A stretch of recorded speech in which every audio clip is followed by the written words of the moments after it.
Il est impératif de porter une attention particulière aux récents développements rapportés dans les actualités concernant l'aviation russe, dont la situation semble connaître une dégradation préoccupante. En l'espace d'une seule journée, la Russie aurait perdu à la fois un bombardier tactique Su-34 ainsi qu'un avion de transport An-26 au-dessus de la Crimée, un événement qui, au-delà de son caractère dramatique, soulève des interrogations profondes sur l'état réel de ses capacités aériennes. Le 31 mars, plusieurs sources ont indiqué la perte d'un appareil Su-34, survenu alors que celui-ci participait à des opérations visant à repousser une attaque de drones ukrainiens. Selon des informations préliminaires, l'équipage n'aurait pas survécu. Le même jour, un avion de transport An-26 s'est écrasé dans la région de la Crimée occupée, causant la mort de 29 personnes. Les autorités évoquent une collision avec une paroi rocheuse consécutive à une défaillance technique, bien que les circonstances exactes demeurent sujettes à débat. Ces événements illustrent une réalité inquiétante.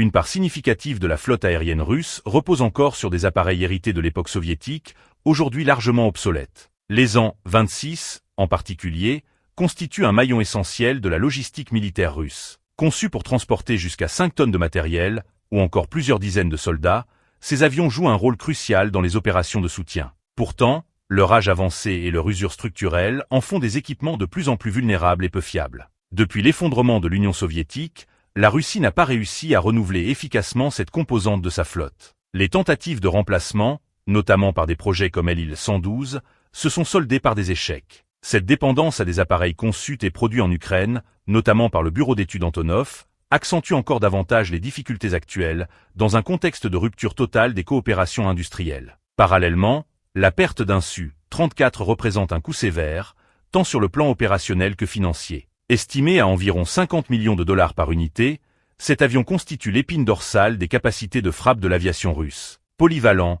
capable d'opérer de jour comme de nuit et d'utiliser des armements de précision, il occupe une place centrale dans les opérations militaires en Ukraine. Les causes exactes de sa destruction restent incertaines. Plusieurs hypothèses sont avancées.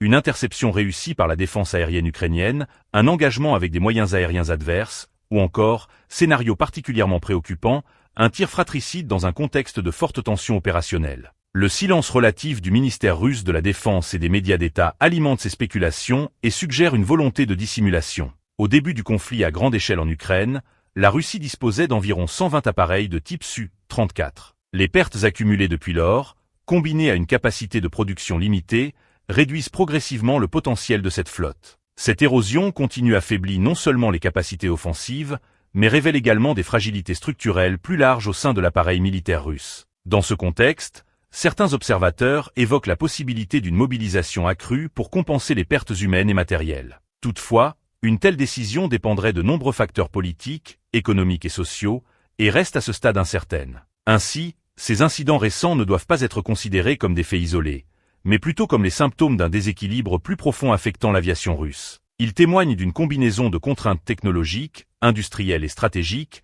dont les répercussions pourraient s'inscrire durablement dans l'évolution du conflit. Actuellement, il ne resterait qu'environ 80 appareils pleinement opérationnels. Ce chiffre apparaît d'autant plus préoccupant que l'industrie aéronautique russe ne parvient à produire qu'entre 8 et 11 avions de ce type par an. En d'autres termes, l'assemblage complet d'un nouveau Sukhoi Su-34 nécessite en moyenne 1 à 1 mois et demi. Dans ce contexte, les pertes accumulées pèsent lourdement sur les capacités globales de la flotte. Depuis le début de l'invasion à grande échelle de l'Ukraine, les forces aériennes russes ont subi des pertes particulièrement importantes, notamment durant les premières phases du conflit. À cela s'ajoute une série d'incidents révélateurs d'une flotte opérant à la limite de ses capacités. L'augmentation du nombre d'accidents ne s'explique pas uniquement par les pertes au combat, mais également par une dégradation interne des systèmes de maintenance. En termes simples, cette situation résulte de l'épuisement progressif des ressources du secteur aéronautique russe. Le déclin technologique et industriel empêche désormais la Russie non seulement de développer de nouveaux appareils capables de répondre aux exigences contemporaines,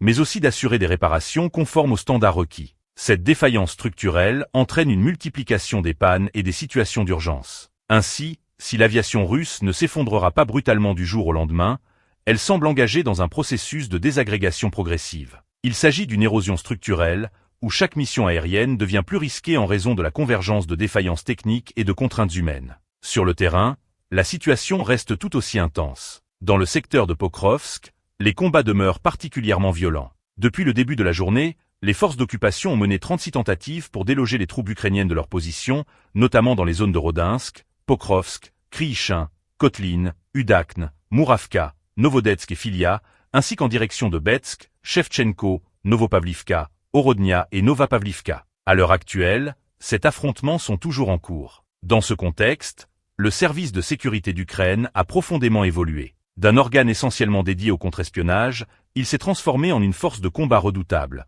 jouant un rôle clé dans le ralentissement des offensives russes dans le Donbass. L'un de ses atouts majeurs réside dans son centre d'opération spécial Alpha. Bien que les effectifs exacts restent classifiés, la loi fixe un plafond à 10 000 membres, soit l'équivalent d'une brigade régulière. Aujourd'hui, cette unité se distingue par une efficacité remarquable, notamment dans l'utilisation des drones. Pour la première fois, elle met en œuvre des frappes à moyenne et longue portée avec une précision et une coordination accrues. Le correspondant militaire Andriy Tsaplienko de la chaîne TSN a rapporté en exclusivité les détails de ces opérations. Dans cette guerre, la dimension économique joue un rôle central. L'objectif stratégique du commandement Alpha est clair, rendre le conflit financièrement insoutenable pour le Kremlin. En frappant des cibles à haute valeur, cette unité cherche à affaiblir directement les ressources économiques de la Russie. Selon les estimations pour 2025, les opérations du centre Alpha auraient infligé des pertes s'élevant à environ 24,2 milliards de dollars. Dans la région de Pokrovsk, où les forces russes poursuivent leurs offensives et ciblent les lignes logistiques ukrainiennes,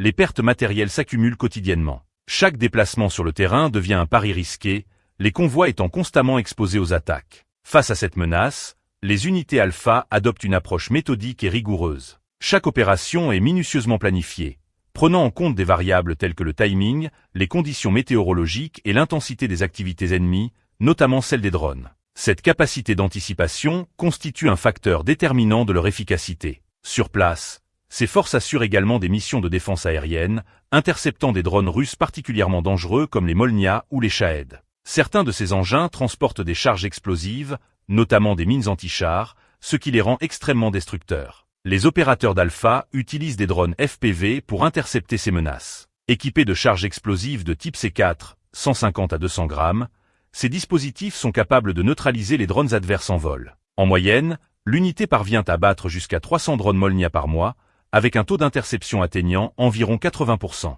Cependant, la difficulté s'intensifie lors d'attaques massives, notamment lorsque des essaims de drones Shahed, parfois entre 20 et 30 appareils simultanément, sont déployés. Pour contrer ces vagues, des drones intercepteurs spécialisés sont utilisés. Leur efficacité repose moins sur la technologie elle-même que sur la compétence des opérateurs, capables d'engager des cibles se déplaçant à des vitesses pouvant atteindre 300 km/h. Sur un autre axe du front, en direction d'Alexandrovsk, les forces russes ont intensifié leurs offensives, lançant 18 attaques contre plusieurs localités, dont Oleksandrorad, Siversk, Krasnorivka, ainsi qu'en direction d'Ivanivka, Andrivka, Klishivka, Sosnivka et Stepov. 5 combats y sont actuellement en cours. Enfin, après plus de 5 années de conflit, la Russie semble également confrontée à des difficultés croissantes en matière de recrutement. Sealan L. Institute for the Study of War. Le Kremlin pourrait être contraint d'envisager une mobilisation forcée. Bien que cette hypothèse soit officiellement démentie par Dmitri Peskov, ces dénégations pourraient paradoxalement renforcer l'idée qu'une mobilisation à grande échelle se profile à l'horizon.